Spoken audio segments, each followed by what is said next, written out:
Good afternoon, everyone.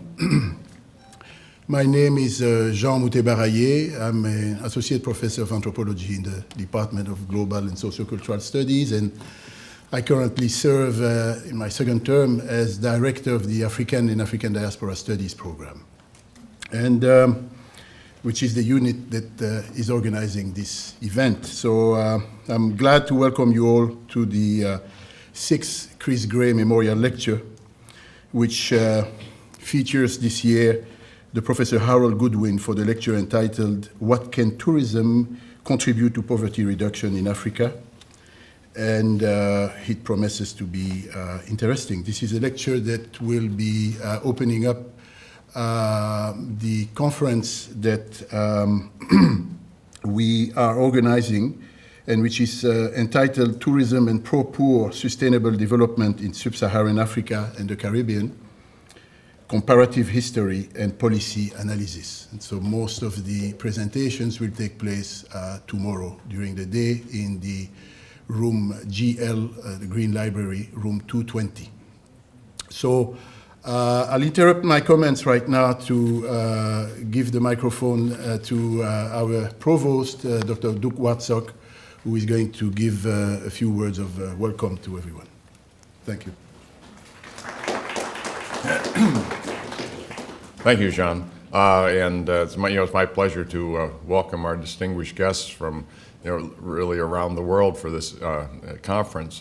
We have not only the keynote speaker from England, but we have participants from the Caribbean, from Kenya, the Gambia, and Senegal, so that it's, and could well be others as well that I don't have at the top of my head. But in any case, we're delighted that you're at FIU. I think this is a conference that really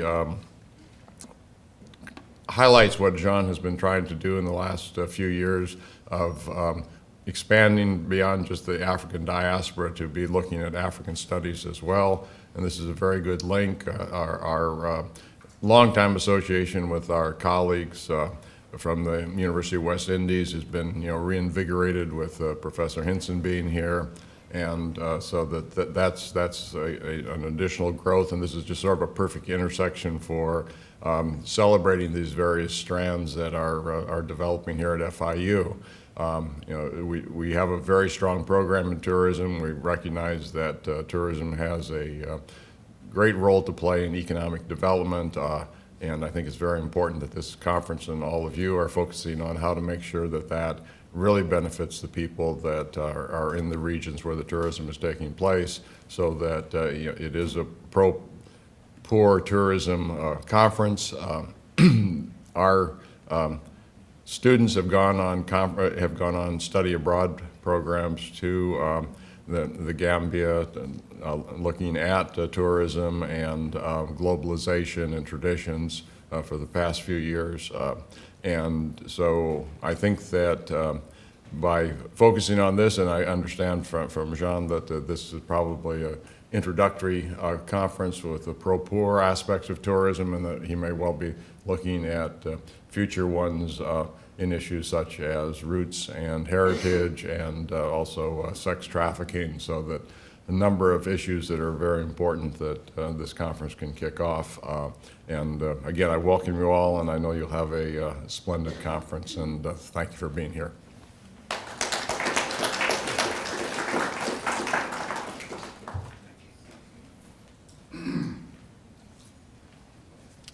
So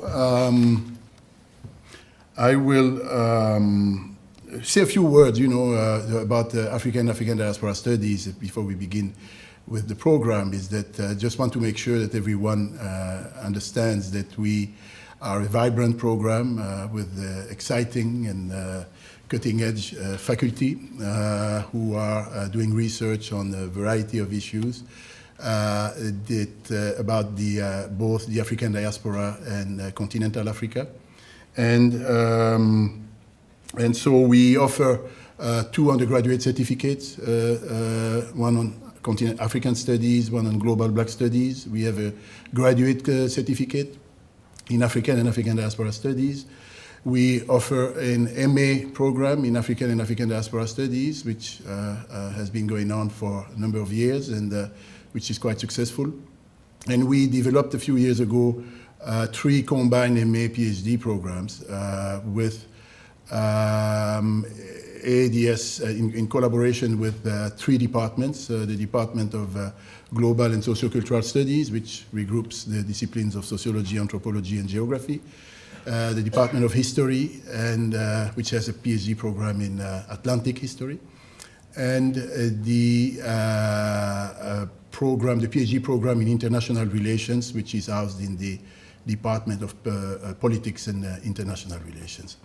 So we also, as the provost was just saying, offer every year a study abroad program that brings students to Senegal and the Gambia. And so we're going this year again, and we hope to continue this program for the years to come. So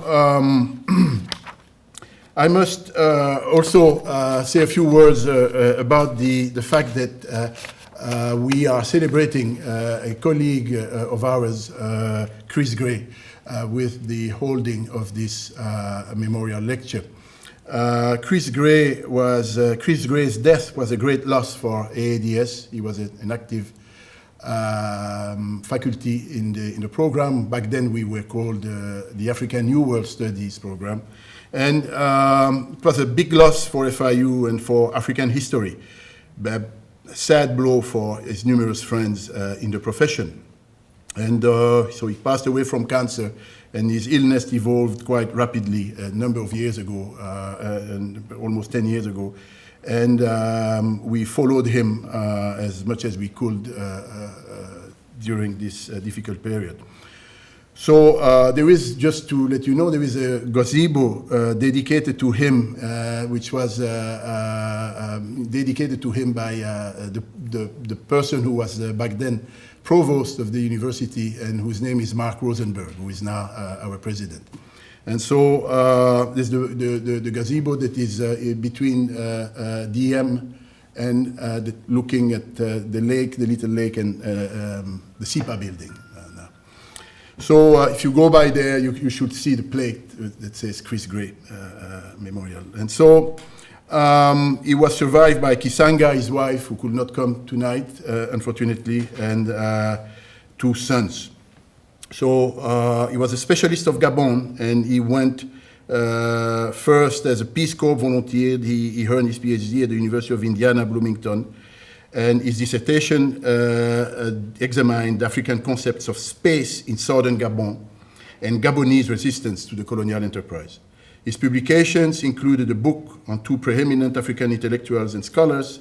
That book, the first one, focused on the conceptions of history in the works of Cheikh Anta Diop and Théophile Obenga.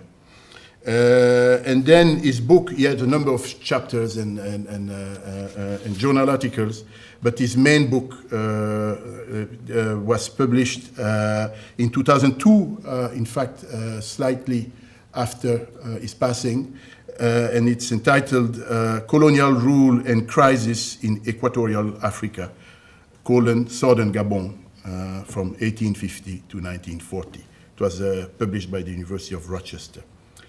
And so at this point, I would like to begin the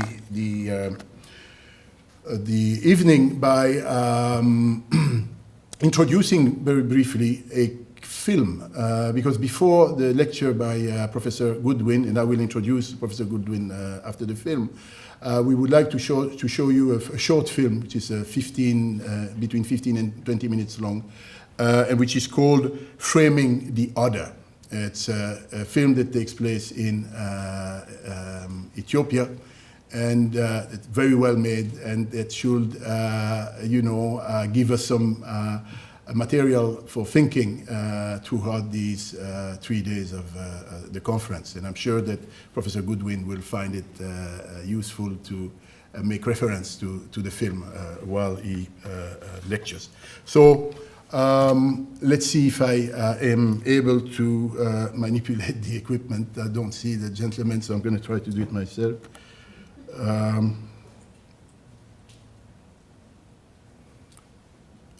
if Monica knows where as soon as the film begins, we could turn the lights off. Let's see.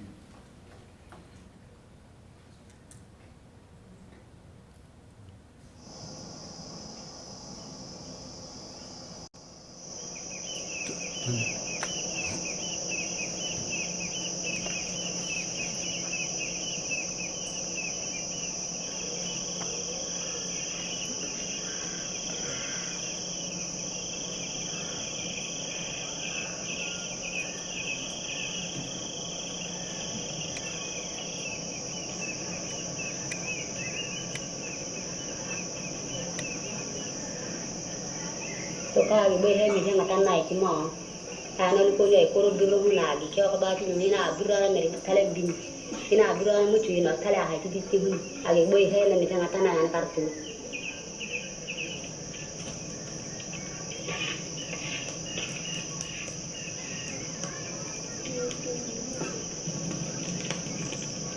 aga na tu wen na tanai ti na ka bai he ho nya na yo yo ta pa ti ka ti na ti ne ơi.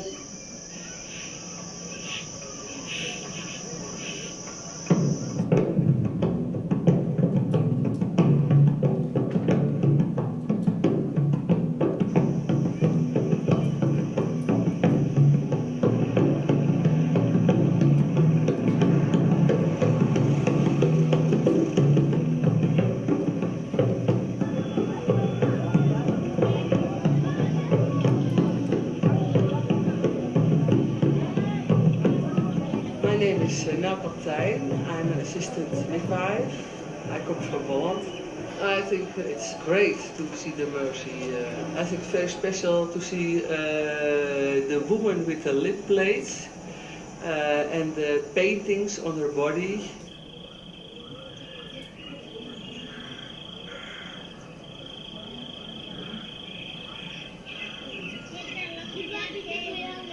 Kaya sarang kanya madang nyan kini ba kini kini nai. Mati raga nyamshin, mati ram titel bi ndani anai ngana.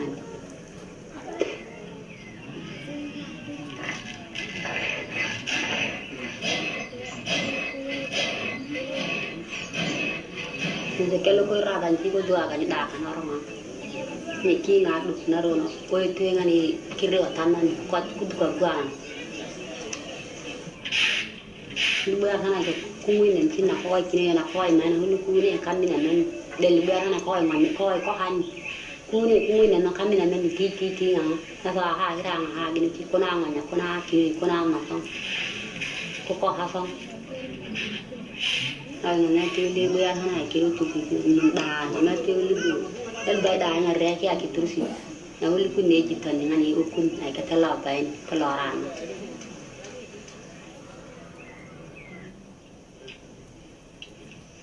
Our tour leader gives us a briefing, and he says that the Mercy are the only tribes in Ethiopia with lip plates, and he says that we must pay for every picture that we take.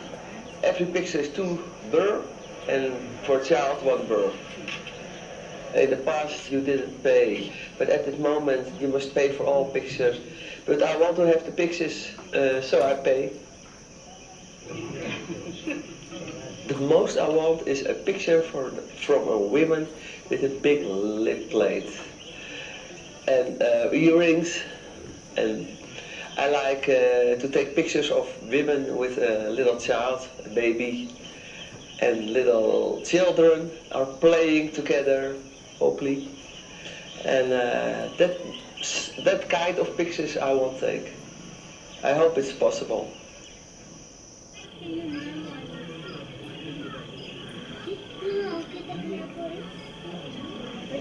So kalau kita bikinnya mungkin tuan nak kerja kioti, nak kau ikut bunga, jangan aku jangan kita kerja dengan kalau calah, kalau mungkin. Liku ngawari nangani kimna ko jehen ki ana rom burde lu bara ki wana mawu na kartan nan an ko jehen ki konani burde bara ko jehen na burde bara ko jehen ngati war ko oyo kare kende sigi ki resari na kimna kin nga ko ti nga ko ti hen ti tin ni gidi to tik na mua do don na le du ni kin figya kede figya ke tin ni gidi na kin figya kalau de dinga kulli ra na hin mai ka je den hin ti ai ka je den ka je de de kulli ke kulli te dai to kan chap bui so kan chap bui lu nya to mona an ki te to bui kuru nu tuan kulli kulli kala ko je den na ke je le ru kim di tara tu na ule ma tu ni ngai an ko nyor boy ni ki ko ri tu nya kan me on tu ni nya ni ki kulli adure ay ko je de to an ke me dinga ngana ko adure ni kulli ad yoni ti bina ke me dinga ngana kulli ad ma ke me dinga ngana hulo ke me dinga ngana ko dun ne ke de kya mo a hin no anu ni bude bi halna ke de ngana kulli no ke jara bara hun na ke ina kulli de bi ngara cha kala ko lo ko mon ne ko ngo ko nay na ka je hen ba ko je hen ti kulli ni nge ni ko la mi kulli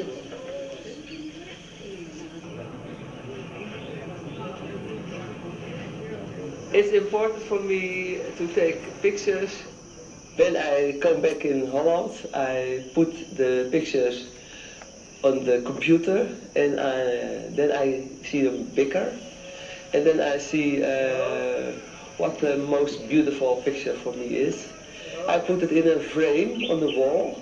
And when I come home, I put the Mercy women with the lip plates in the frame.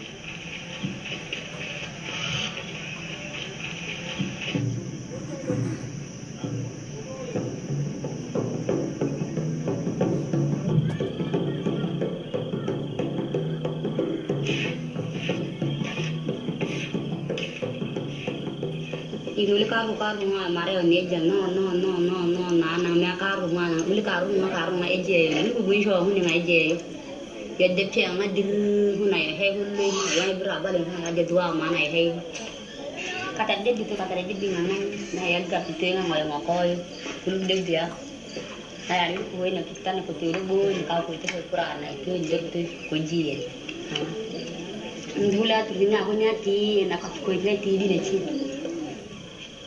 Bota dan jinga ajibra raja dari kuli kan hira kalau malam ni ajibra raja rama kuna hira kiana ngangan kiana temuang kalau nu kiana ngan kalau janga uli buwa bae uli kejoni te ke ani ke jira na kana ni uli kiana sama na ke dina dakan ko jene kan ya ni madin bira yo eja mo ay to eje tu eje da eje burun adina ku jina ka jama te ka jewan ngana hal harantinya da tu cina harantinya da ka di tabiro mato ni mutani di ada doa man ngeren lagi dia mo ay kalau mo dia ke joni ci le ci biro ni aje so ki ci bingati na ngai iwana biro hali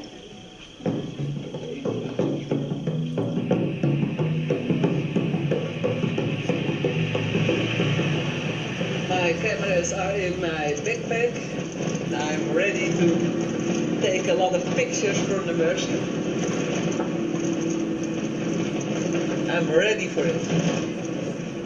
I hope to see a lot of women with lip plates and a lot of decoration. I hope to see how they live, how they make food. Maybe I can drink a cup of coffee with each other. I hope to see a lot of women together.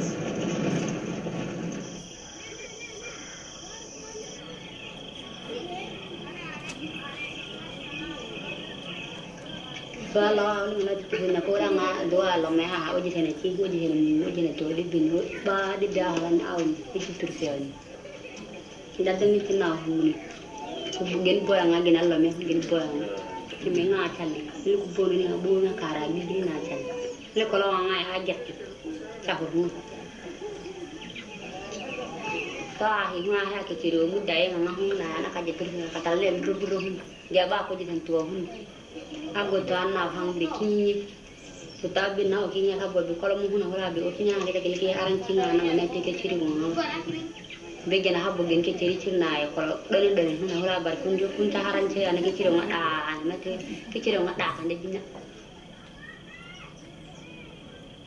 Kalau aja kita kalau kau hanya kita kita curi dia kubur biar biar dah kiri mana saya anak kalau nggak kita terusin coba ini sehari siang ini kata dia dulu ya aja gitu marah tapi udah tua dia itu iwa kayak udah anak ini cincinan ini nih yang kamar ada mana cina bayi ini nih ini dia pun khawatir bayi ini nih Kaladara tiltil kaladara tiltil ana baca ipurai kaladara ana bar kalu ana bar kanyang kaladara tiltil kaladara ana baca ipurai ana baca ipurai kaladara tiltil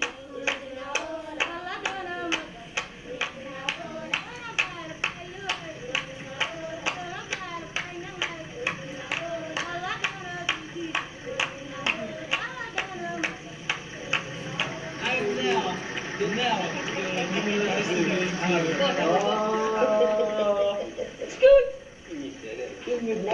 Nel. Nel. Nel. Yes. Nadoni. How are you? Hello. Hello. Nice to meet you. Hi. Can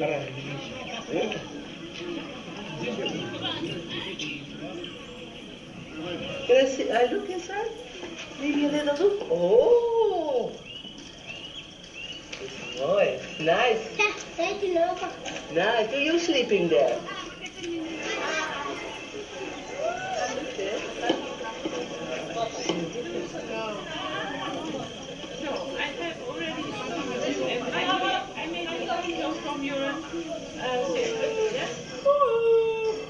Hello.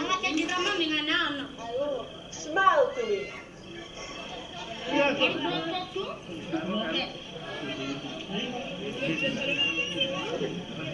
Ten.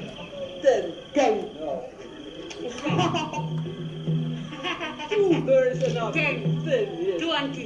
20? No. 2. 20. No, 2, eh? 2. 20. Yes. Your girlfriends, eh? Bye.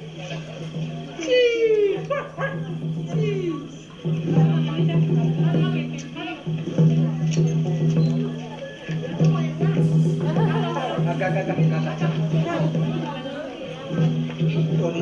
Cheese. Hello.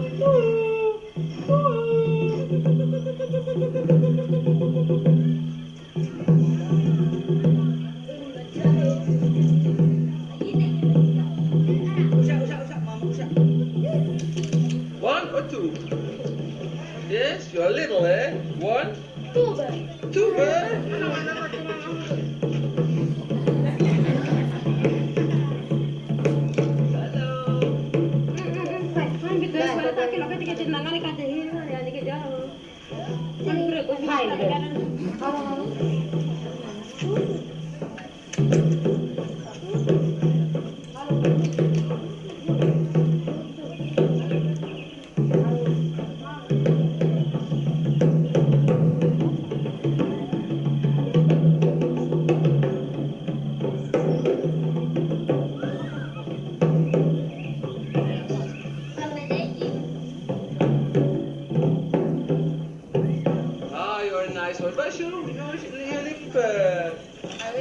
Yes, put it in. Put it in. Yeah, it does. It's fake. This is fake. You put it in. It's fake. You put it in. Yes. Why? Why no?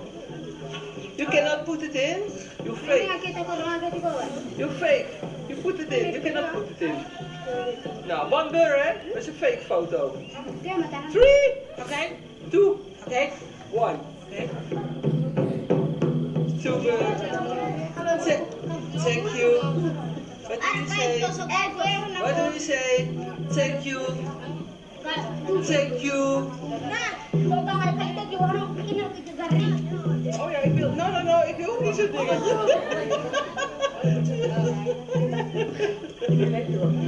No.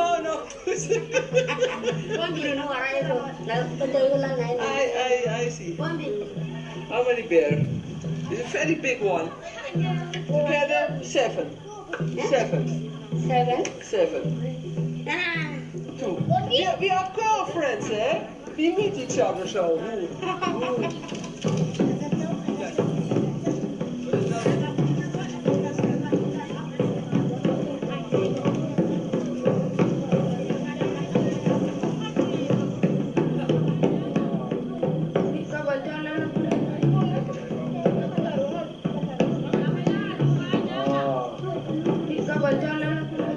Very nice. Okay.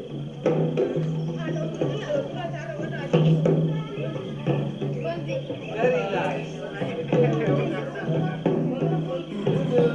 Doei.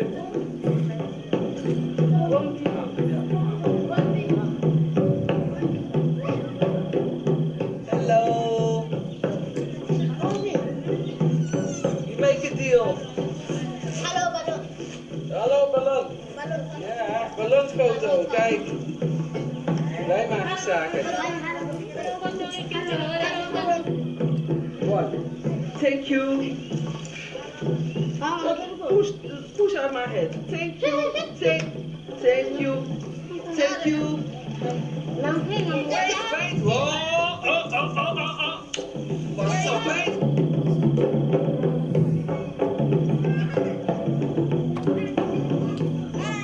Thank you. Thank you. Thank you. Thank you. Thank you. Thank you. Thank you. Thank you.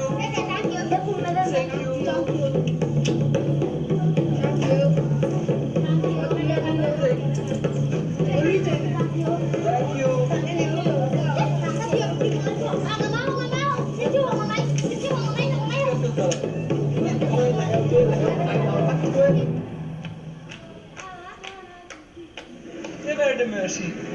Jongen. Very hard. They're pushing and but the balloons are very successful. Oh, one picture, one bird. No, one picture, one balloon. Oh, it's great. Oh, this is a highlight from our holiday.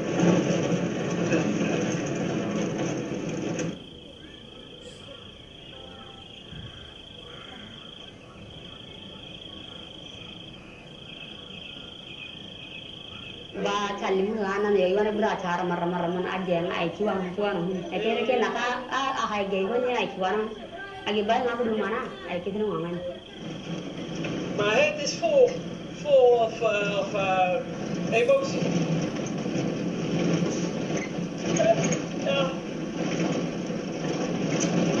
It's not normally so as the people live here. It's not normally, I think. And we make them so, we didn't make them. That's not good. I think it's not good.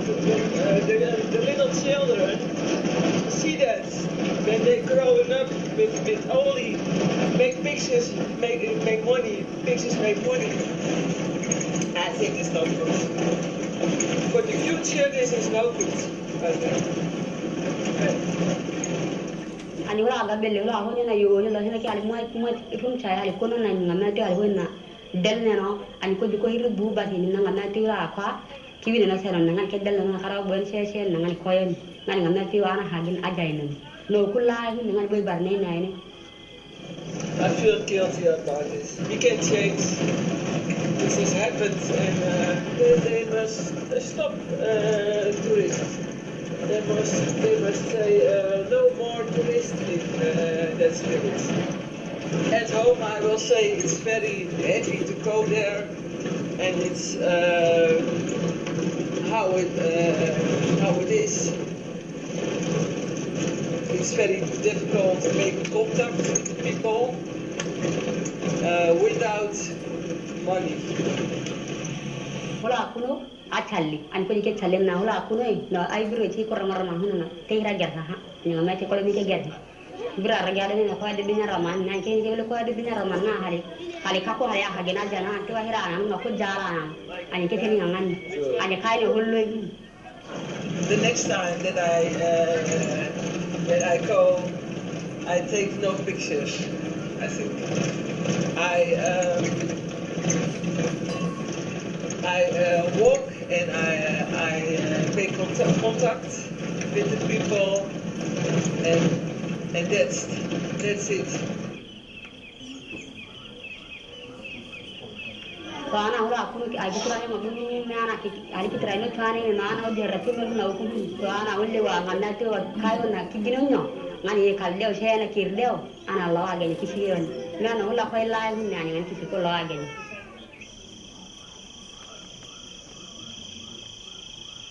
Oh, this is nice. The woman with the little child. I see happiness in her eyes. The woman with the little child with white faces. The man with very black skin. Paint his whole body. That's a nice one. The big earrings. That's also a nice picture, but so serious. Yes, when I see her eyes,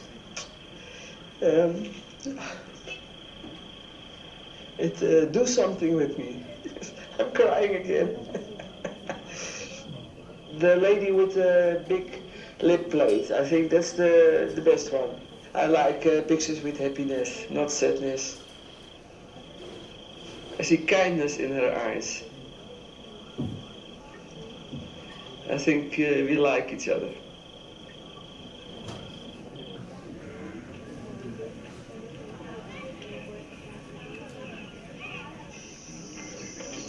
Kanyana uli wone ani jonya jani biro na ka ke ga tana he na de ke kwa tini da ni ko duri kai o din ko ke gen ani ka ngakure ni bi kuri kini ba ta kan dane ke ti ko wakata bi karra kan dane ani jamera ni ka ngakure yo ka ko batani ore nei kana huli ko ra ka ga na hulla ngani ngawonya ni ka kimaya.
Turn the lights on.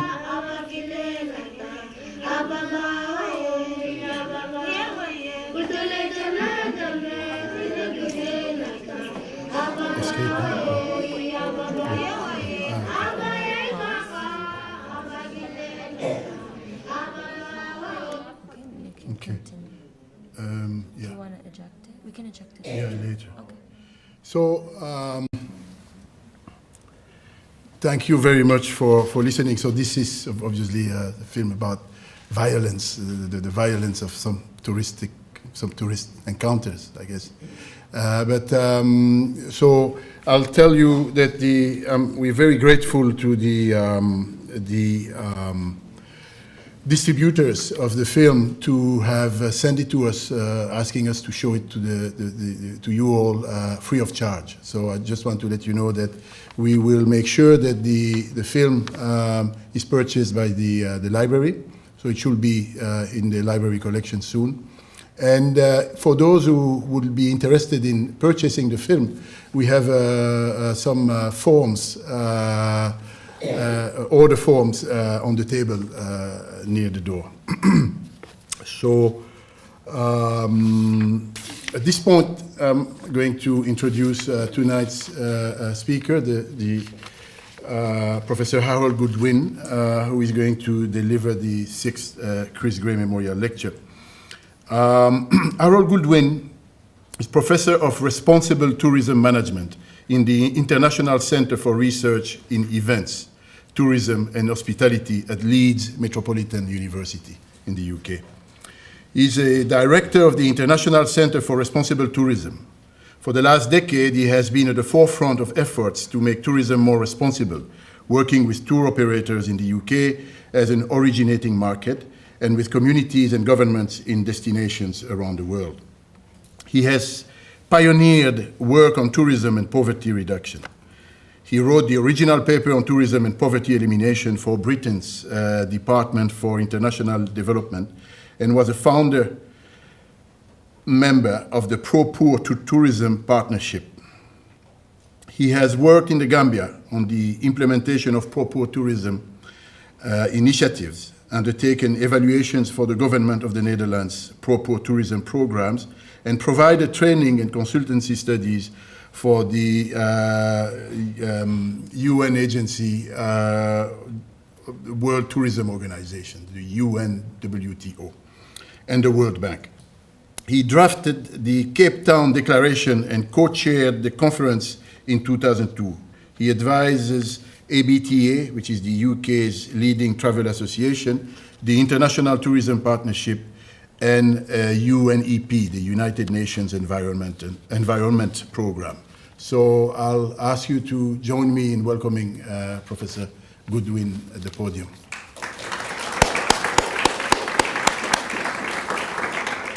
So I don't know. It's very hard, actually, to come to speak after that film.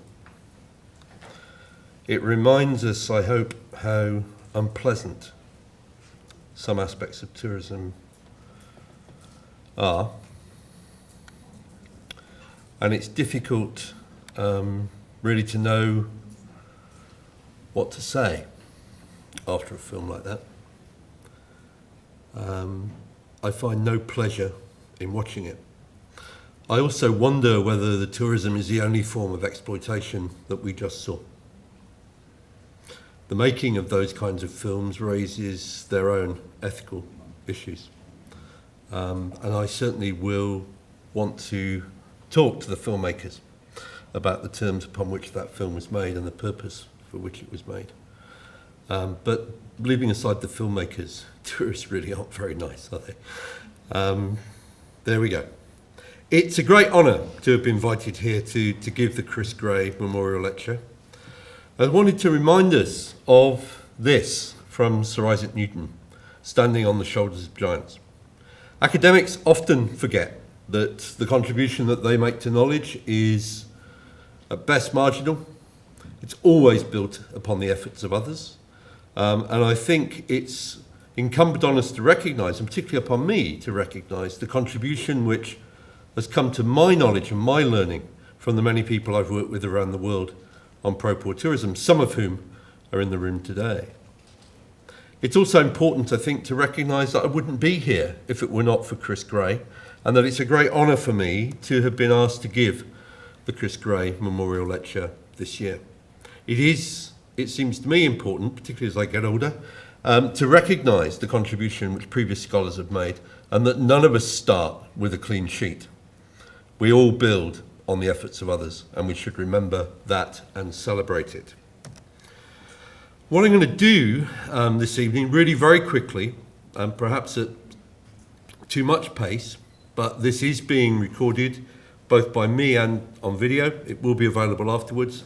I really want to try and set out what I think are some of the big issues that need to be talked about over the next day and a half, and I should apologise in advance for the fact that I won't be with you tomorrow. I have a pressing family commitment which I must get back to, so I'm flying back overnight tomorrow.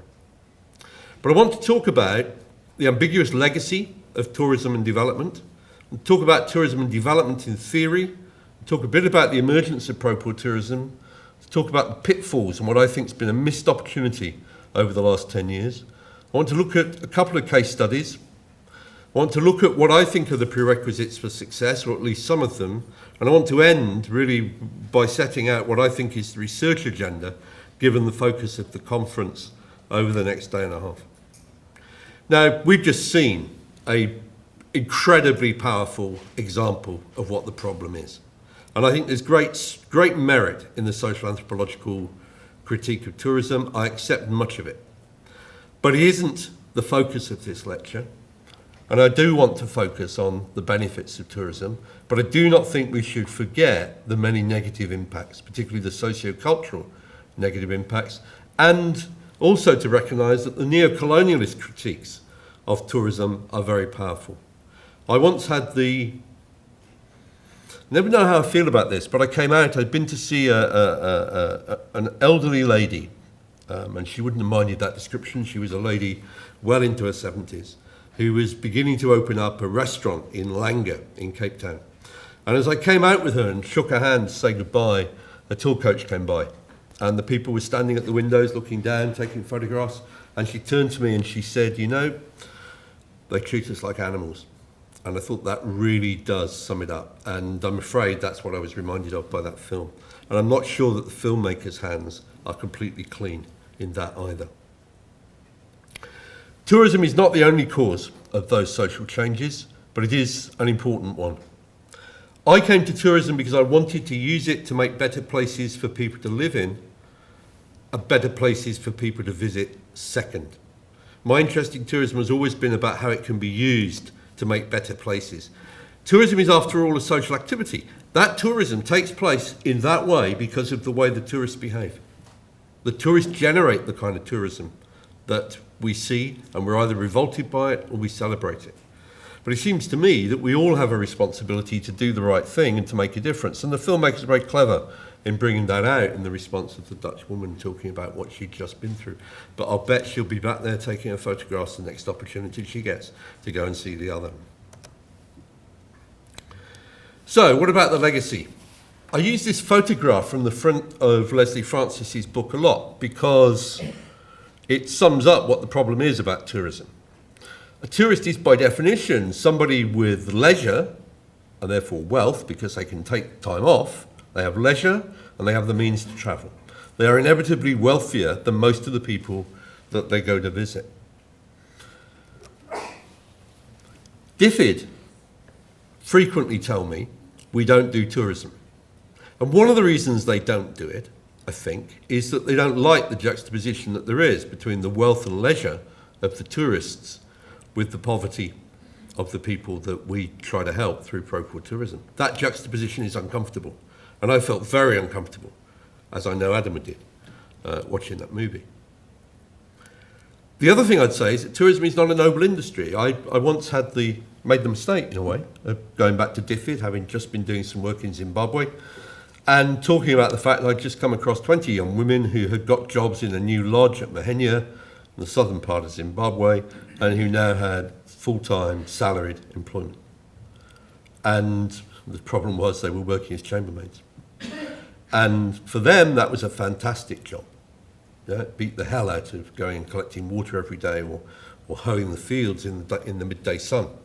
But for the young women at DFID, this was completely unacceptable that women were becoming chambermaids.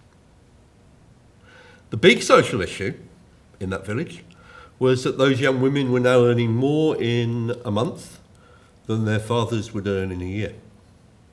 Now, I take no position on this. It's not my community. It's not for me to comment on it. But it does seem to me that the social impacts of tourism are much more complicated than we sometimes think they are. They change power relationships in communities in ways which are significant and important and often unresearched. The negative environmental and social impacts are well known. Development banks and master planners go after projects which will involve the building of bankable projects which will return cash. And Adam, I'm sure tomorrow will talk about what that's meant for the Gambia in terms of the way the master planning process changed tourism there. This is why I got into tourism. I was moonlighting in my previous career, taking groups of very wealthy tourists around the world, and I kept seeing this slogan and I thought, this is just plain wrong. It isn't enough just to take photographs. You have to put something back. The community has to benefit. And then I discovered this from Sir Colin Marshall, who at the time was chairman of British Airways, when he launched the Tourism for Tomorrow Awards in 1994. And they don't quote it very much, but I have the original press release. He said, travel and tourism is essentially the renting out for short-term lets of other people's environments. Now, think back to that movie. Who was taking most of the money from letting out that environment? It was for sure not the local women or the men. The people who were taking most of the rent for that were the people running the aircraft, running the tour guides, running the 4x4s. They're the people making the money out of tourism, not the community. And when you look at tourism in that way, you realise just how unequal its impacts are. The question I'm increasingly asking, and it doesn't make me popular with the industry and sometimes not with government either, is what is the purpose of tourism? Now, it's obvious for the tourist it's about recreation, it's about experiencing the other, and I did write that before I saw the movie. But it is about that experience of the other. For businesses, it's about making money.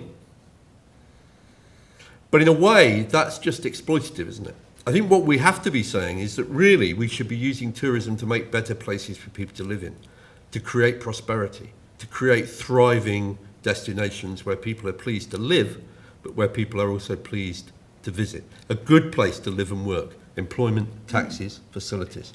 We should be looking much more for what is the contribution of tourism to local communities, rather than just focusing on arrivals or visitor spend. The real question is who's getting the benefit and what are the implications of that benefit for the way people lead their daily lives. This campaign, which ran for years in Britain from Tourism Concern, a leading NGO, campaigning on the impacts of tourism, is unfortunately no longer active. But I think it's a really important campaign, reminding us all that when we go on holiday, wherever we go, if I go just down the road to spend time at the countryside, I'm taking my holiday in somebody else's home. I'm having the privilege of spending my leisure time where somebody else works and lives and brings up their children. And that was picked up for me very powerfully by a Swedish NGO fly posting in Ljubljana, which is the capital of Slovenia. So they're going abroad to do their fly posting, but making the point that your everyday life is someone else's adventure. And that's very much what that movie was about. It's very much, Adam, why people go to the Gambia. It's to have that experience of the other. Now, the critical question is how they have that experience of the other and how exploitative it is. And that's, I think, where we can intervene in this. As these people showed in the movie, this is the economic opportunity for the economically poor. Those tourists arrive with a great deal of money in their pockets. The critical question is, how much of that money can you take off them? And Adam and I have done some work in the Gambia on that, which he may talk about tomorrow. The first piece of research I did on this was for DFID, ran for 3 years, looking at tourism, conservation and sustainable development in Indonesia, Zimbabwe and India. And what was depressing about this was first that despite all the talk about ecotourism, which at the time was very popular, it was very clear that local communities benefited little from the tourism. And secondly, it was clear that very often the national government was subsidising the visits by the tourists. In 2 of the parks, it cost more to administer and look after the tourists in the park than they were paying in park entrance fees. Which, when you think about it, is shocking. These are developing countries with severe strains on their national exchequers, and they're actually subsidising the visits of tourists to those national parks. Makes no sense at all. We move on to the issue of tourism and development. There are two really competing schools of thought on this. The modernisation position that somebody like Rostov takes, and the dependency that came out of the work of Andre Gunder Frank in Latin America, and echoed by World Systems theories from Wallerstein later. I think, ironically, that, my students often say to me, well, which of these theories do you subscribe to? And the truth is I subscribe to both of them. It seems to me that they both apply in different contexts.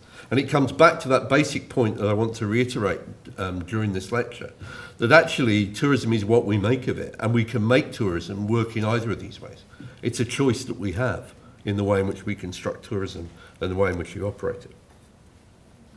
Tourism clearly is a big opportunity. I won't go through all these figures that are there on the presentation, but it's clear that the money which is made from tourism by the least developed countries is really significant to them. It's regarded by 30 of the 49 least developed countries as an important sector for growth and development.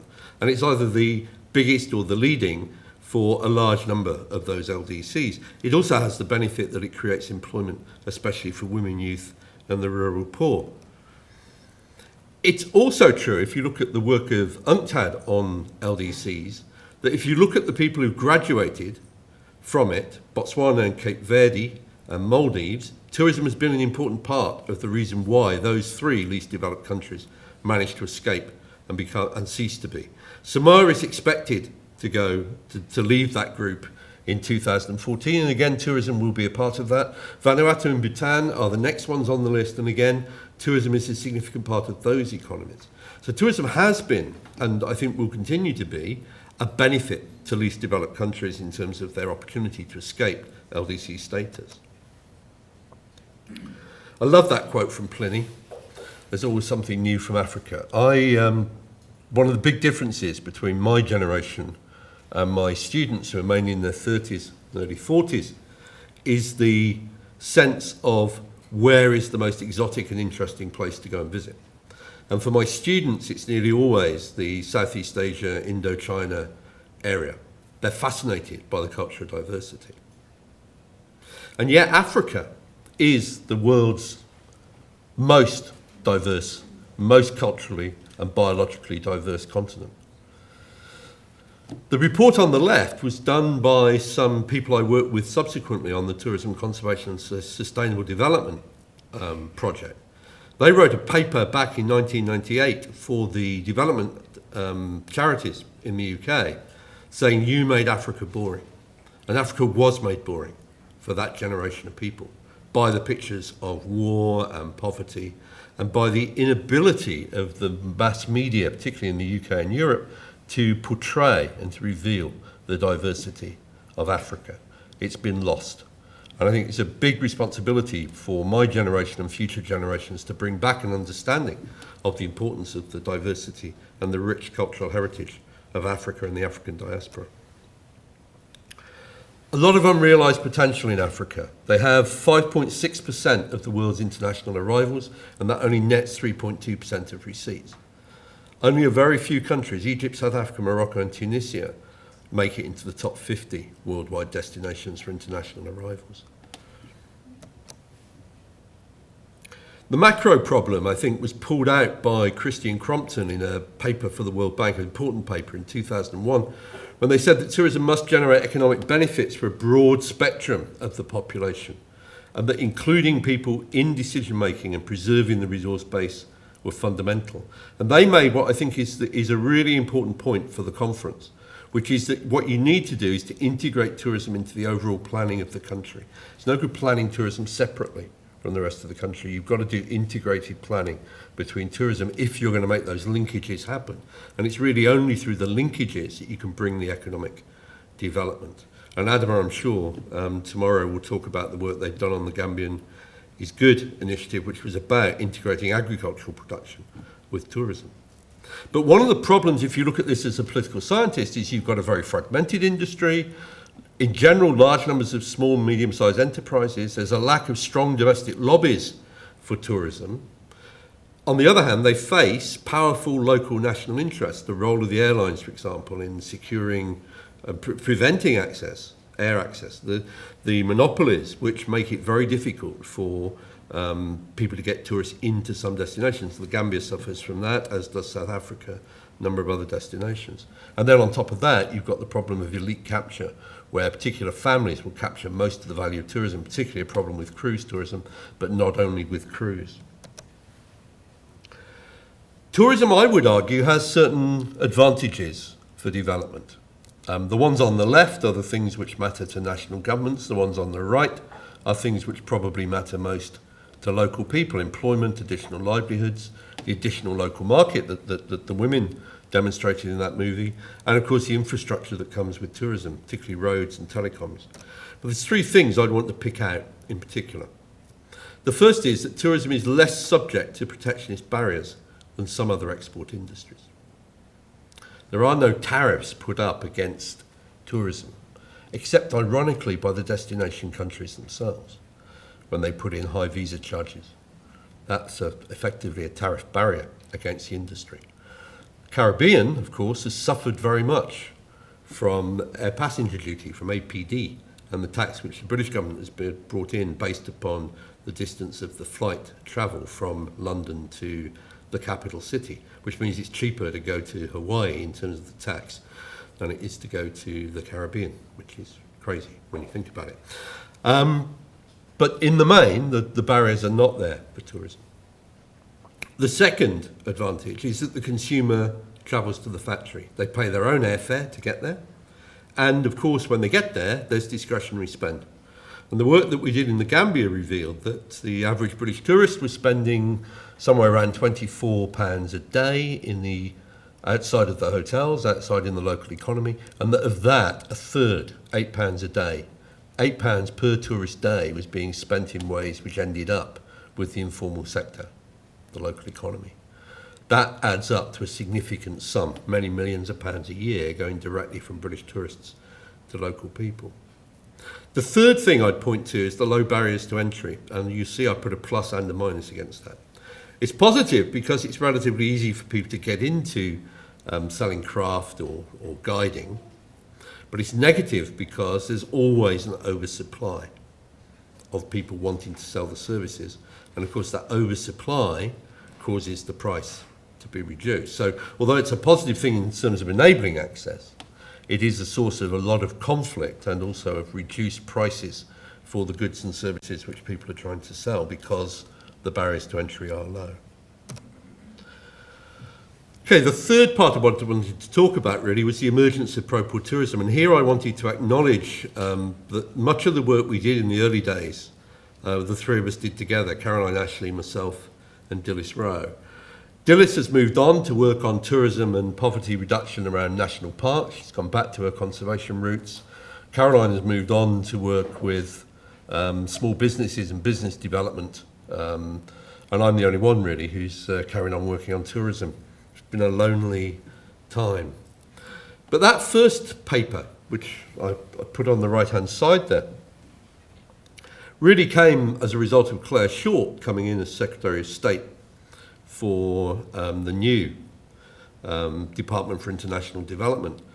And she went through the paper which I'd written because I couldn't believe she was serious. I thought, you cannot possibly think that sustainable tourism will eliminate poverty. This is just too big a claim. But the paper apparently went across her desk and she insisted that I go back through it and remove every reference to reduction and alleviation and replace it with elimination. Now, I tell that story not in a way to criticise Claire Short, but to reveal how optimistic Claire Short was in 1997 when she came in, and the paper reflected that.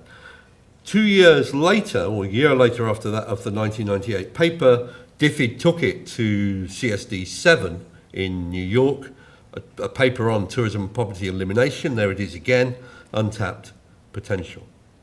That it was written into the Commission on Sustainable Development, and it became international policy, although it was very quickly watered down.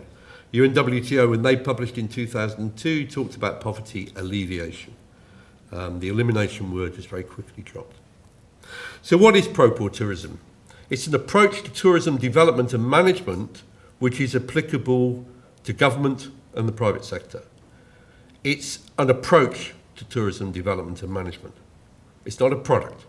And one of the problems we had in the early days was a lot of UN people were standing up on platforms talking about pro-poor tourism as a product. It was never meant to be that. It was never meant to be consumer-facing. It was about saying that we needed to increase the linkages between the economically poor and tourism businesses and tourists as consumers. And that it was about enabling the economically poor to sell goods and services to tourism businesses and to tourists, and about creating employment for the economically poor. It was never a product. It was defined, I think the person who probably claimed credit for this pithy statement of what it was is Dilys Rowe. It's in the Bennett, Rowe and Ashley report from 1999. Defined as tourism that generates net benefits for the poor. It's not a product, but it is it's a way of approaching tourism designed to unlock opportunities for the economically poor. It's about economic gain through employment and microenterprises. It's about other livelihood benefits. Those young women I was talking about, the 20 of them, one of the benefits they had from tourism in that village was potable water piped into the village by the hotel that they were working for. It meant they didn't need to fetch water anymore. But water, roads and education and engagement in decision making, although that is the most difficult to achieve. It was also axiomatic for us that we weren't talking about increasing the amount of tourism. What we were talking about was saying, look, these tourists are here. We need to look at ways of increasing the take for economically poor people, which I guess would lead you to ask me the question later in the questions about what I would do if I was asked to go and work with those women. And I don't know. I know what the theoretical answer is, which is you would go and work with those women and teach them how to increase the amount of money they were taking off the tourists very significantly, hopefully to the point where it would reduce the number of tourists coming. But I don't know what the answer to the question is. I do know that what we need to do with tourism and pro-poor tourism is to move beyond the trickle-down theory. It has to be about facilitating access for the economically poor to the tourism market. It has to be in the mantra maximising linkages and reducing the leakages, but that is very easily said. Look, I just did that in about 5 seconds. Actually doing it in practice is a much, much more difficult thing. I also believe that it's about complementing existing livelihood strategies. It's about looking for the skills that communities have already got, and I'll show you an example of a coffee farmer shortly. But it's about building on existing livelihood strategies. It's definitely about avoiding making the poor vulnerable. So dependence and getting them into risky loans or increasing the risk is something you should not be doing. Debt and excessive competition are some of the negative legacies that development workers in tourism have left behind, to their shame. We need to learn to evaluate tourism initiatives for the contribution that they make to poverty reduction. And I think that's part of the research agenda here, is actually developing robust but quick methodologies which enable you to do that. And it's definitely about looking for scalability and replication, because without that we won't have the impact that we need to have to be taken seriously and to change the world. I've said already, but I wanted to reiterate, you can only do this in a place that already attracts tourists. You can't expect to do it where you don't have significant numbers of tourists coming in. So the two key issues for me, if you arrive in a community, are what goods and services can the economically poor produce, which can be sold either to tourism businesses or through tourism businesses to tourists or directly to tourists. In other words, what has the community potentially got to sell in terms of goods and services? And is there a demand for that? But then a critical question which we don't talk about enough is where the balance is between competition and complementary products. Very often you see tourism development workers generate competition, excess competition, by teaching too many people a particular skill or engaging too many people in opening up accommodation, so that all you've done is force down the price because you've created too much supply. And that the other issue is, how do the economically poor producers relate to the private sector? Do they choose to cooperate with them and have the advantage of access to market, or do they try to compete? And too much emphasis has been placed on accommodation and not enough on the complementary products, the kinds of experiences which tourists will pay extra for and which don't directly compete with the private sector. There is a case for policy guidance. I've been involved in writing 2 lots, one for the South African government, the other for the Caribbean. We did it with the Caribbean Tourism Organisation. I have to say the Caribbean one made us very unpopular. I was the one who drew the short straw to go and face the Caribbean Tourism Organisation with the draft report, and there was a lot of criticism of us for not finding lots more examples from the Caribbean of where tourism had benefited the economically poor. And I left the conference room with the request that if we'd missed anything, please to let us know what we'd missed. We didn't get any emails. 2005, I think by that point, being a degree of despair as the partnership, we began to articulate some principles. That any kind of tourism that benefits the poor was pro-poor. You didn't have to use the language of pro-poor. That it was about doing business differently. That what you needed to be able to demonstrate was that the economically poor had benefited. Now, you might think that's rather an odd thing to write in some principles about pro-poor tourism. And in fact, looking back at this, I do think it was an odd thing to write. But the reason we wrote it was that the primary beneficiaries of pro-poor tourism initiatives in 2005 were consultants, NGOs, not the poor. And that's something that we have to take responsibility for, because we were part of framing this in a way which enabled the professionals, as it were, to benefit more than the supposed beneficiaries from the activity. But it's also clearly going to be about mainstreaming and market access.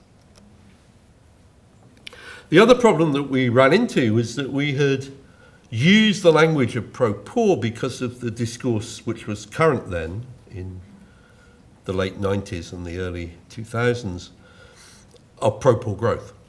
And pro-poor tourism was just a way of focusing on tourism within the context of pro-poor growth. But of course, as soon as other people, it wasn't actually us, but other people talking about pro-poor tourism, started going to communities and saying, do you want some pro-poor tourism? We imagine immediately and quite rightly got quite a big backlash from that. So we began to talk about the economically poor, but probably too late. It certainly damaged the language.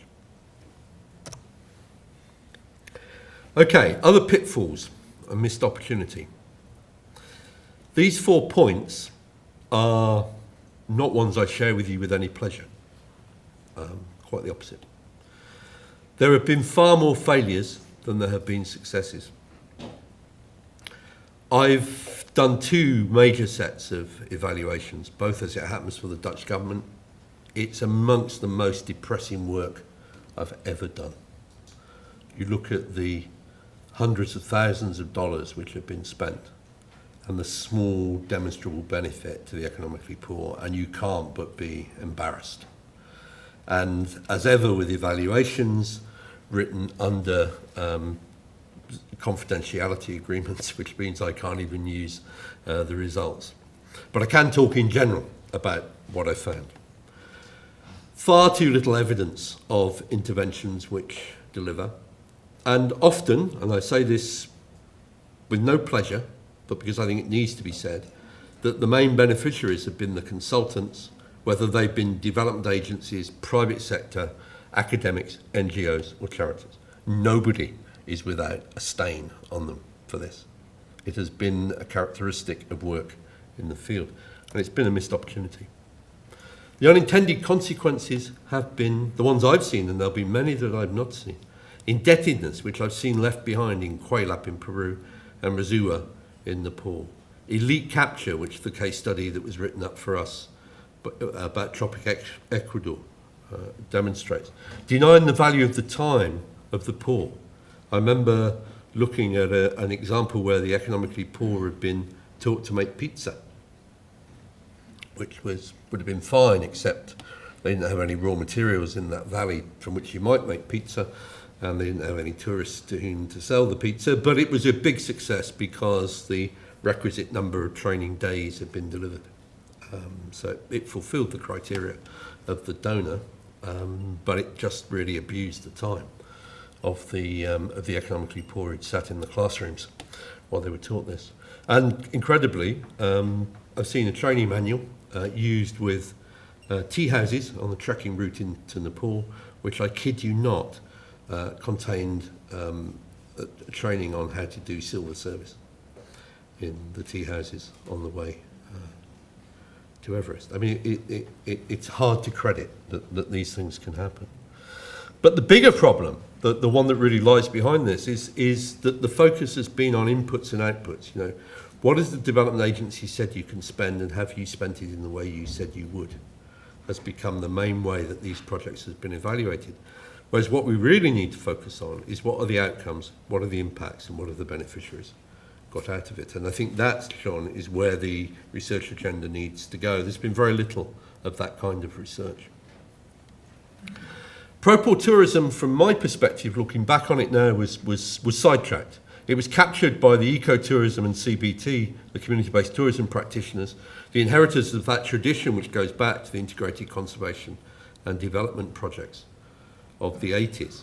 Now, we've got with us in the conference some examples of people who are doing the same kind of thing in a very different way. I'd pick out Basecamp in Kenya as an example of that, a much, much more articulated and sensible way of doing it. And in a way, you know, we are now beginning to see initiatives like Basecamp which are breaking that mould. But my goodness, we've had to wait a long time for that to come. And much of what happened in terms of tourism and poverty reduction was actually the continuation of traditional community-based tourism approaches which have demonstrably failed time and time again. The second problem was the macro focus, because the donor always wants to see a big impact. So there was actually a South African study which ended up saying that the best thing that could be done for tourism and poverty reduction in South Africa was to improve air access. Because if you just brought more tourists, you'd have more tourism and then you'd have more trickle down. Now that is not what we meant by pro-poor tourism. We were talking about initiatives focused where the main beneficiaries would be the economically poor, not just encouraging trickle down. Value chain analysis became very popular, partly because it enabled people to say, look how much the poor benefit from tourism development. But what value chain analysis was doing was essentially measuring trickle down. So again, the money went from interventions to funding studies, which is great for academics. But it's not what I hope this research group will be about. We failed to become mainstream in the development of tourism, except to say that some of the private sector projects that we've seen have been much, much more successful. Fig leaf for neoliberalism, I'll put my hand up to that, and you may want to ask questions about why we published online with free access. We might have done better to publish in the journals, but that was a decision we made. I want quickly to look at one case study, or a few case studies, but one in detail. The first is the Gambia. Now, Adam, I'm not going to talk about the Gambia because I'm sure you are tomorrow. But I do want to acknowledge that the Gambia has been an incredibly important laboratory for understanding pro-poor tourism. And that photograph down in the bottom right is actually of a much younger Adam Abbar.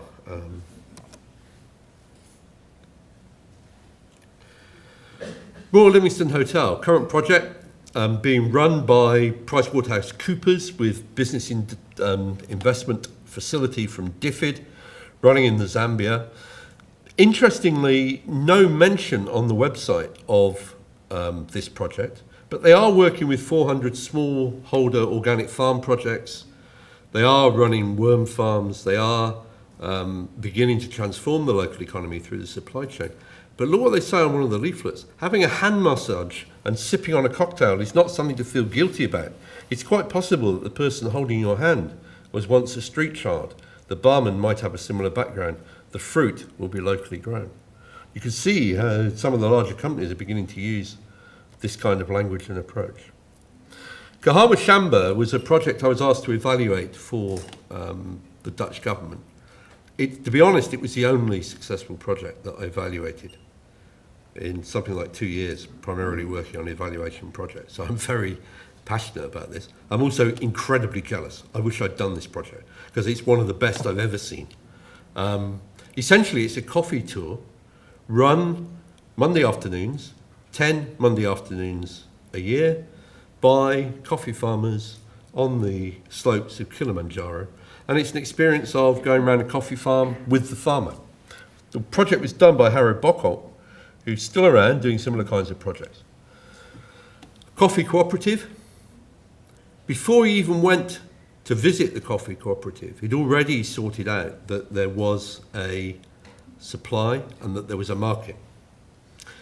Identified an international tour operator willing to include the experience in their program before he even went to visit the site. He developed the training to be delivered in just 2 weeks, immediately before the first tourists arrived.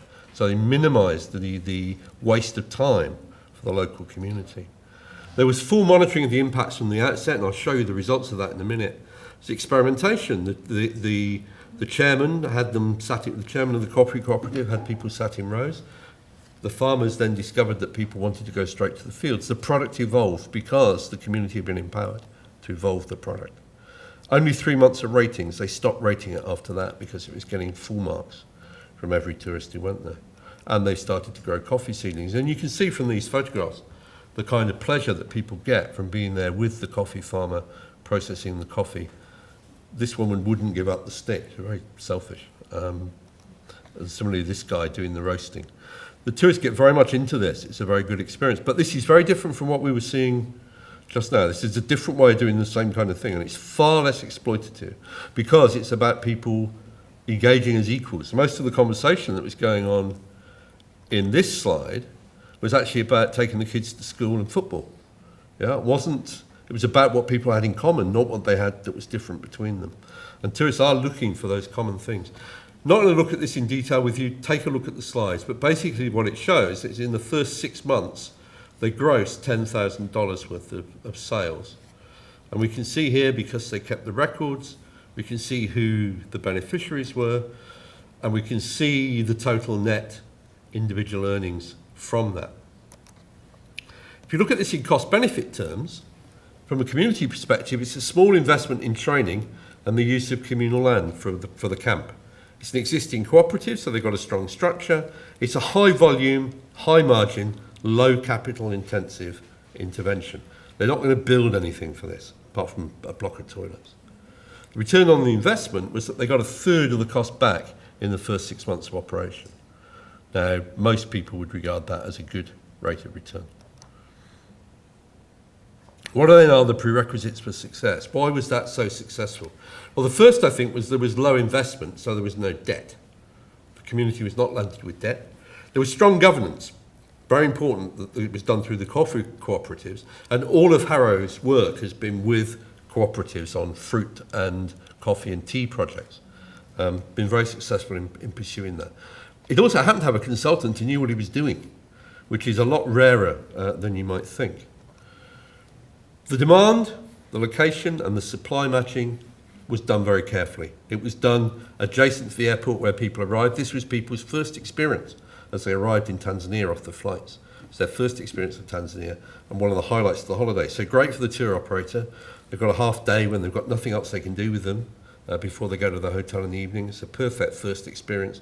Short, high quality training, critical mass of tourists to work with, lots of spreading of benefit, quality experience, importance of monitoring the impacts, and then replication, because the whole point of it only being for 10 weeks was as the demand increased, they went to other villages.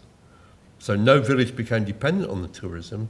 The tourism was always some additional livelihood. So I think this is about taking responsibility for doing it right. It's about identifying who the beneficiaries are, reliably reporting on what benefits they've had. It's about being held to account by the donor, and there isn't enough of that. And it's about making sure that the people who commit time and resources to the initiative are going to benefit from it, that you're not asking them to engage in something which in the end they won't benefit from. The other place, Adama, which is probably as good a laboratory in some ways as the Gambia, although a very different one, is Kerala. And there's a conference there in June, which Adam will be speaking at, a number of other people. But that's an interesting example of a South-South exchange between Kerala and India. They've done it around village tourism. I'll skip the 20 key principles, you can come back to that. I wanted to shift a bit towards where we probably are now.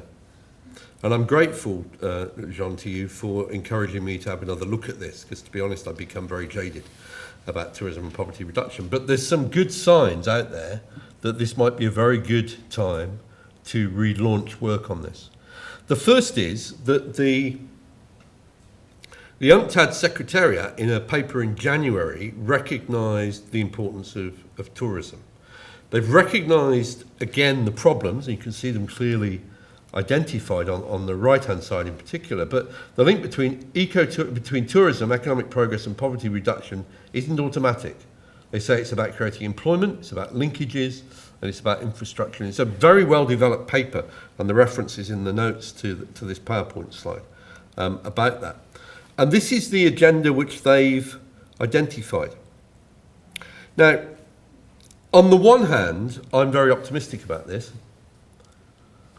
but one of the things which has bedeviled pro-poor tourism, and it's something if we get the research group off the ground, John, we're going to have to be really careful about, is it's really easy to slide, and I think you'll see it in some of the presentations tomorrow. It's very easy to slide from focusing on benefiting the economically poor to something much easier and more generic and with much less obvious outcomes called doing sustainable tourism. Yeah, it's very easy to slide away from saying, I've got $100,000 and my responsibility with this money is to improve the livelihoods of the economically poor. That's hard. It's much easier to slide away and say, well, I think I should do something about alternative energy and managing tourists and sustainability and raising environmental awareness. It's much easier. And the donors don't keep people focused enough on the benefits of reducing poverty. And I think that's one of the ways in which we could make a really big difference if we're able to focus on that in terms of the research group. And what worries me slightly about UNCTAD's agenda there is you can see potentially that slide away to doing promotion and marketing. Yeah? Promotion and marketing needs to be done, but actually the private sector does that quite well. Yeah? What you really need to be doing is looking at how the economically poor can benefit from the tourism that already goes there rather than doing promotion and marketing. So I think that's a really critical issue for us. We've also seen this major realignment over the last couple of years with the formation of the UN Steering Committee on Tourism for Development. And you can see there are now 8 different UN organisations which meet in that steering group. Increasingly recognised that the contribution of tourism to development can only happen if there is better policy coherence between the various ministries. That governance agenda, I think, is critical. And they talk about creating an enabling environment for tourism to flourish in, from nobody lesser than the Secretary-General of UNCTAD. Now, if I think back to when we were talking with UNCTAD 10 years ago, it was very difficult to get them to focus on tourism as an opportunity. Now, John, they are. Yeah? Tourism is right there with the Secretary-General. They've got the paperwork. We need to be going to them with the ideas about how that might be done. World Trade Organization, incredible this. You know, you go back 10 years, I knew Dale Honecker 10 years ago. He's talked to him about whether the World Trade Organization would back tourism, and he was very interested in it, but not sure that it's going to happen. There is now it's only a staff working paper, so it's not policy, but December last year, Dale's staff working paper on pro-poor tourism has come out, and it talks about pro-poor tourism as arguably one of the best green options for addressing LDC poverty, employment and economic diversity initiatives. Although often neglected as a serious policy option, consequently most of its potential still remains untapped. And it goes on in the same vein. That's a very rich source of legitimacy, I think, for the approach which I hope the new research centre is going to take. So what should that research agenda look like? And you'll be relieved to know that I am coming to the end of this presentation. The question, I think, is no longer whether tourism and poverty reduction can go together. The fact that a link exists has been demonstrated and it's been recognised. The question now is, and these are research questions, what are the conditions necessary for an effective intervention? And that takes us into questions of policy around governance and donor practice. What are the characteristics of effective interventions? And that brings us back to looking at implementation and why some succeed and others fail. And we'll need to recognise the cultural and other historical and political economic differences between different places. They're not all the same. And thirdly, how can we find an efficient mechanism for measuring the impacts to improve practice and convince donors? One of the most depressing things about that 2 years of doing evaluation studies was that time and again people would have very well developed sets of arguments about how it was that they couldn't capture all of the benefit that their work brought to the economically poor. And since they couldn't capture all of it, they wouldn't bother to capture any of it. You have to say that's quite a convenient form of argument, isn't it? I mean, that's a classic example of allowing the pursuit of the perfect to drive out the good. And I think we need to be really careful of that.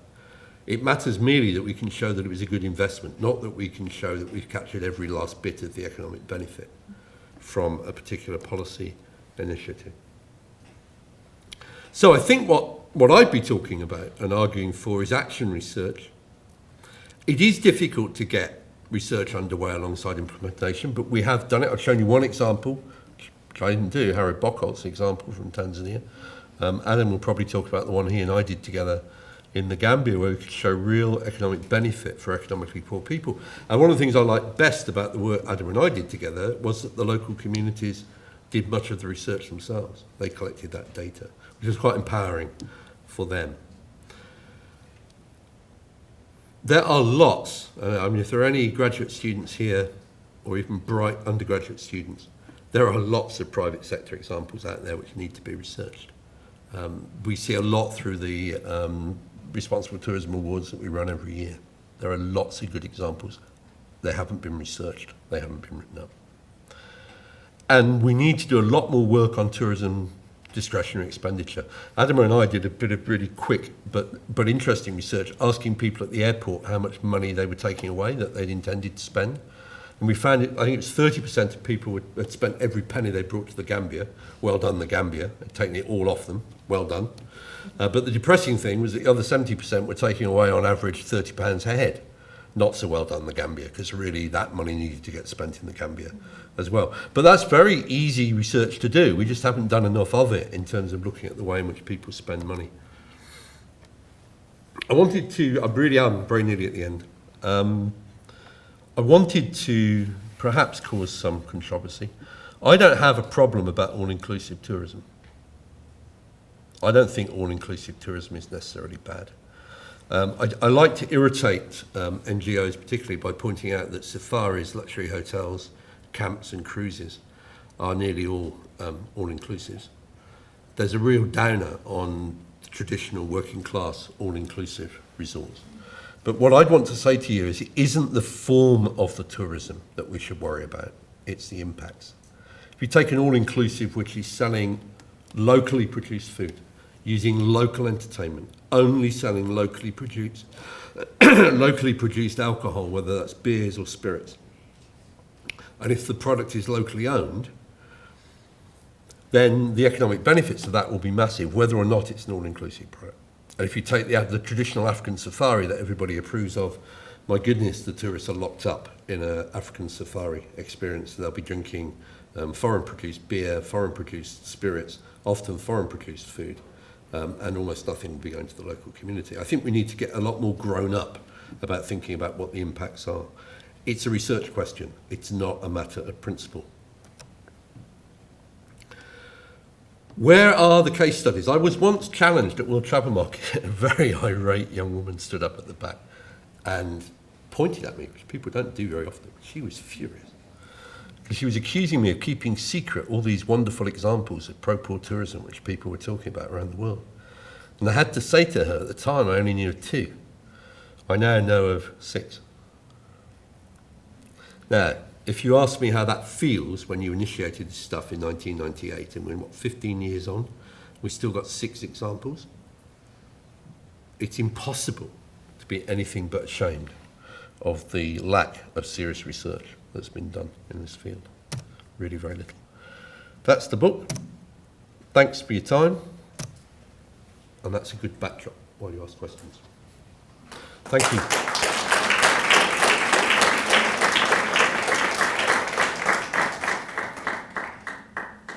So we have a few minutes.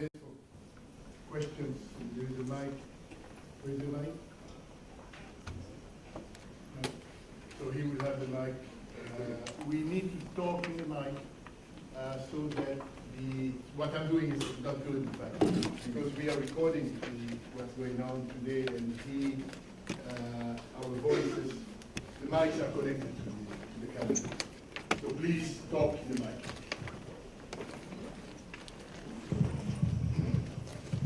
Thank you. Thank you. Nancy Scanlon from FIU. I just have a quick comment. I was sitting here, I was as uncomfortable as everyone else with the film, but as I was listening to you talk, I was remembering at the Africa Travel Association meeting last summer in Zimbabwe in Victoria Falls, I paid $100 one morning to go out at 6:30 a.m. to sit on an elephant and ride in the brush and watch the sun come up. Then I paid $30 for the video of me on top of the elephant, okay, riding around in the brush with the guide.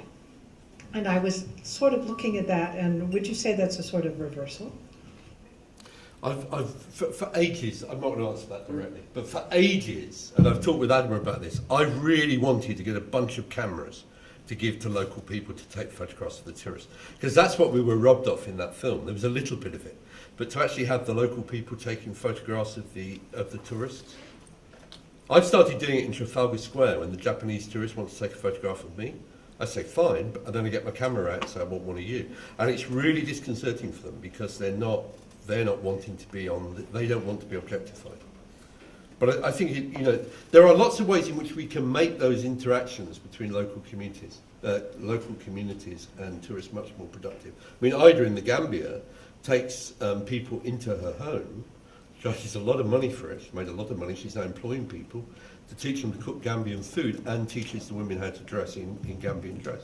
Now that seems to me that's a completely non-exploitative form of good commercial relationship between somebody selling an experience of the other, but doing it on the basis of equality. It's not impossible.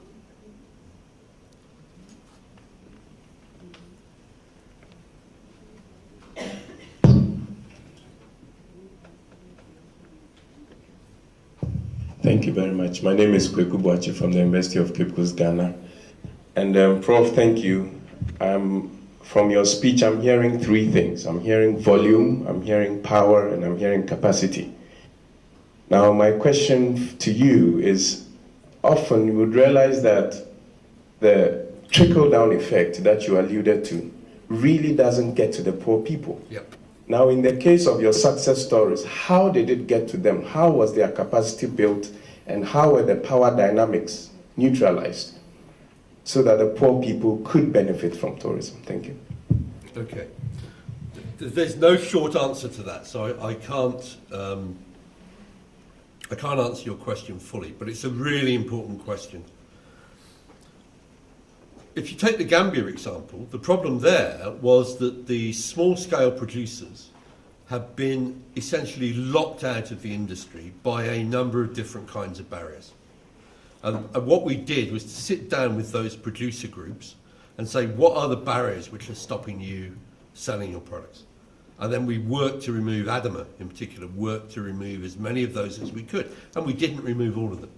But we removed enough that we were able to demonstrate an increase in the standard of living of those people.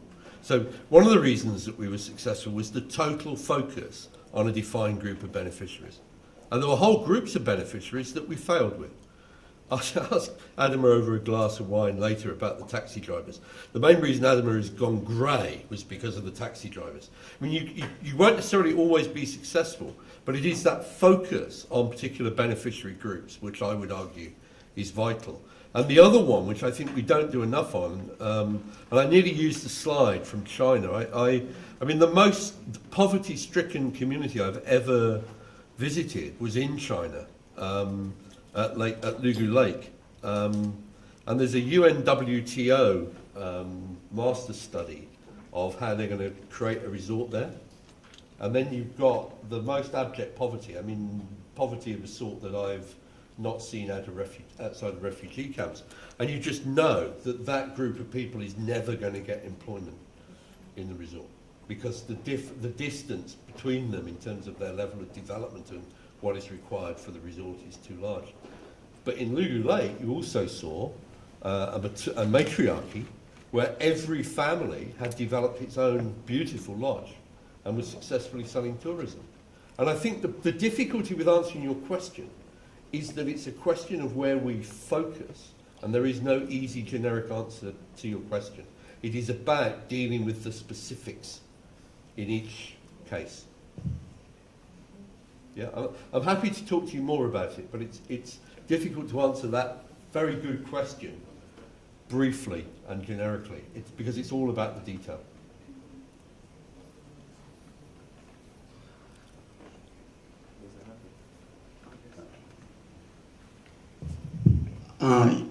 Yes, I had a question about more in specific. Do you feel that in order for what's deemed as less developed communities, in order for them to become more sustainable, do you feel like it's necessary for them to partake in globalization?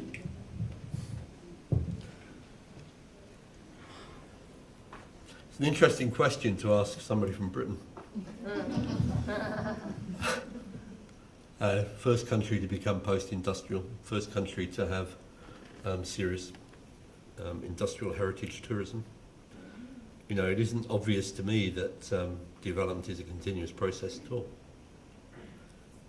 But setting that aside, and remembering that I'm on the microphone, before I go too far with that line of argument, I think in the end, local communities have to be allowed to make their own decisions. And let me illustrate that with an example from, it's a genuine example.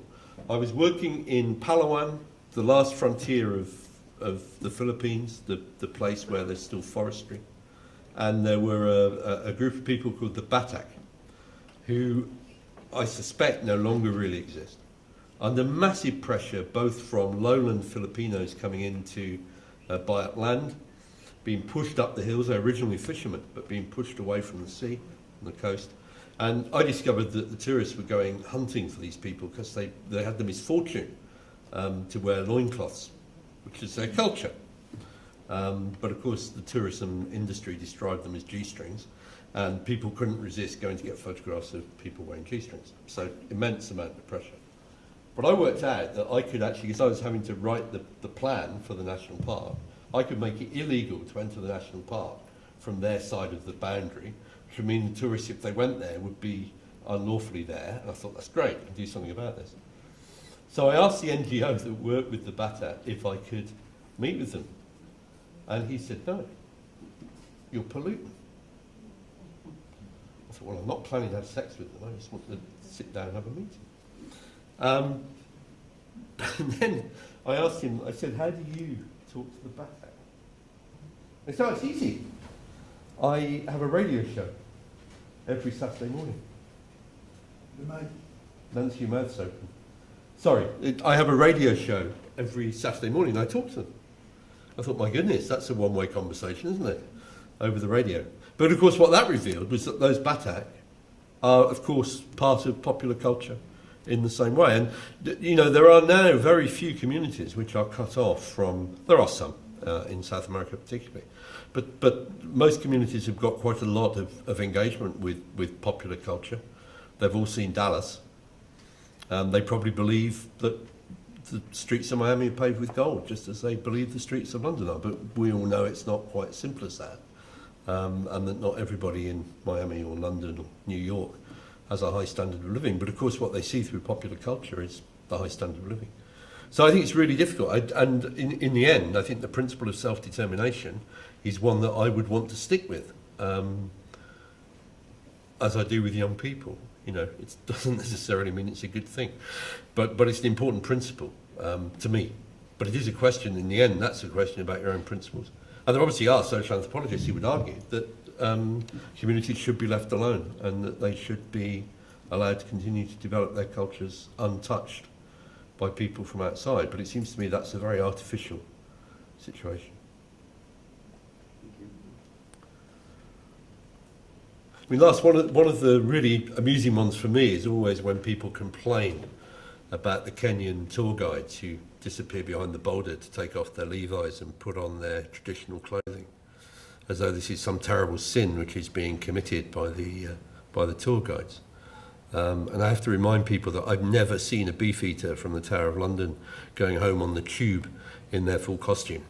They tend to come to work in their Levi's and change at their place of work in exactly the same way. Why is it different in Kenya? I think we're often we employ different standards in this thing.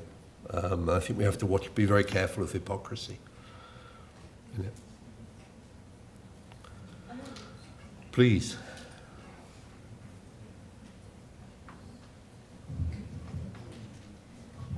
Oh, you know, I'm really sorry about that.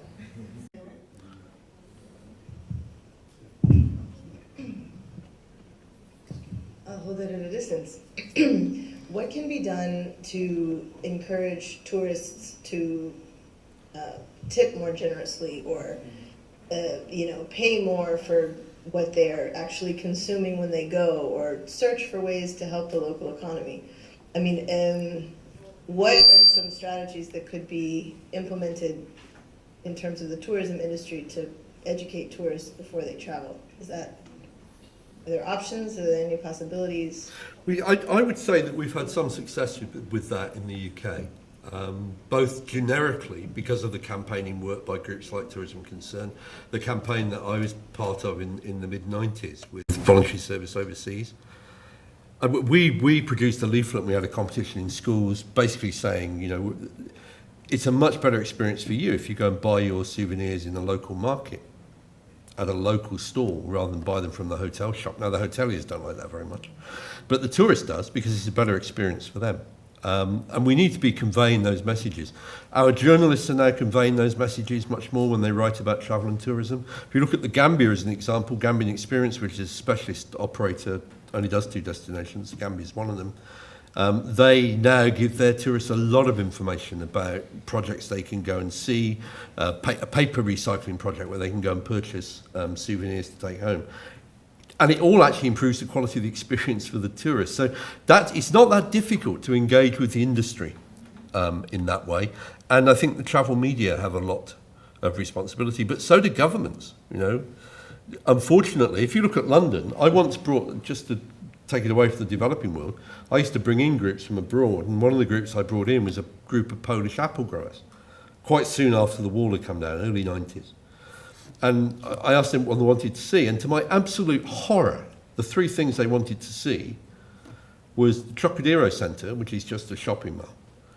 They wanted to have a Chinese meal in Gerrard Street, and they wanted to go and see Buddy Holly at the theatre. None of those things are in the least bit English, and none of them were going to contribute to the local economy of London at all.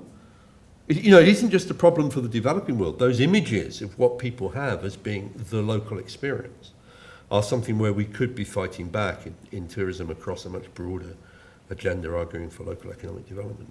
But essentially we need to do that through the marketeers and through the tour operators and the travel writers and the guidebook writers. I mean, Lonely Planet and Rough Guides have both become significantly better over the last 15 years.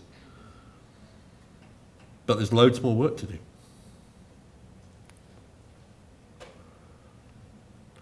I'm sorry I wasn't more controversial, Jean. I feel as though I've let you down.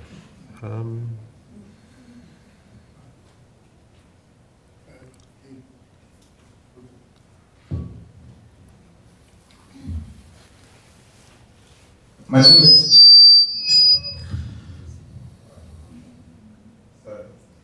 name is John Mushela. I'm from Kenya. I am a language specialist, but one of the things I envision tourism is it's an industry that has to be hand in hand with the culture of the people and with the language.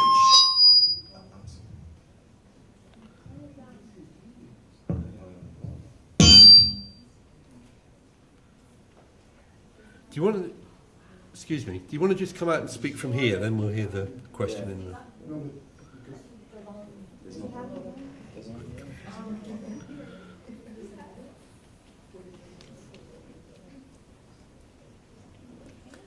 Thank you.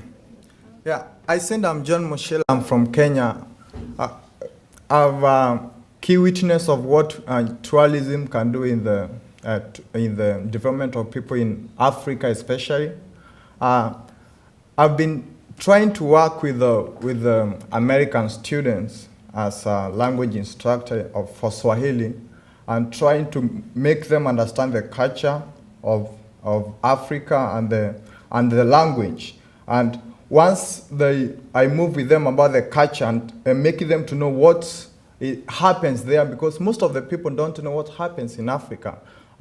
They think that Africa is one very poor village where there's no development at all, but trying to make them know that we have the very poor societies or very poor communities in Africa. We still have the middle class, we still have the upper class, and making them to know that they can still engage in development conscious activities when they are there as students or when they go to work there after they graduate.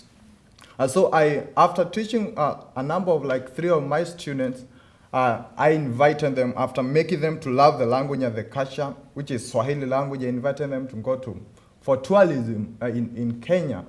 And specifically I invited them to go and visit my family and some other places. And because these students understood the culture, they wanted to go back, and they invited their families. And at this point, they are trying to work with some of the programs like orphanage, and there's one program that they have raised they are trying to raise $185,000 US to make sure that the poor students in these villages can also understand the culture of the US and the culture of other people in the world, than just to be very much unconnected with the world. Because most people who are orphans, they don't even know what happens in the global village. So I think us as the community, us as the Africanists, us as the people who are more exposed, we need to make the people we interact with understand the culture and the language and the people in those communities, so that once they go there, they are at ease to speak to them. Especially if you know the language, you can be able to express yourself. If you don't know the language, at least you know the culture, then you can be able to see what happens, and you feel a member of that community than if you go there, you don't know anything that happens in that community. Thank you.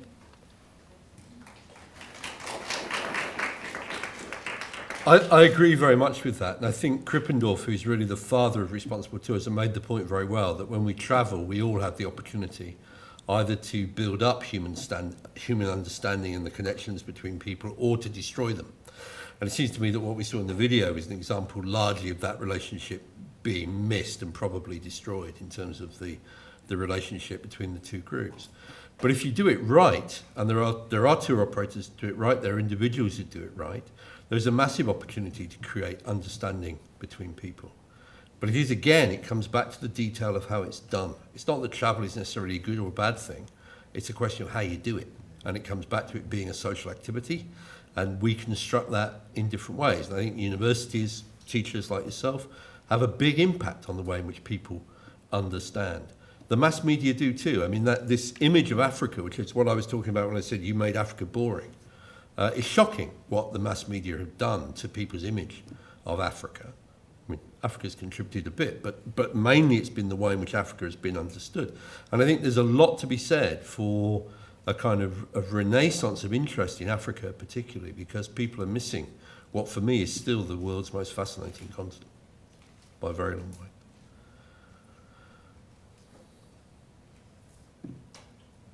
Anyone else? John, I think it's time to wrap up.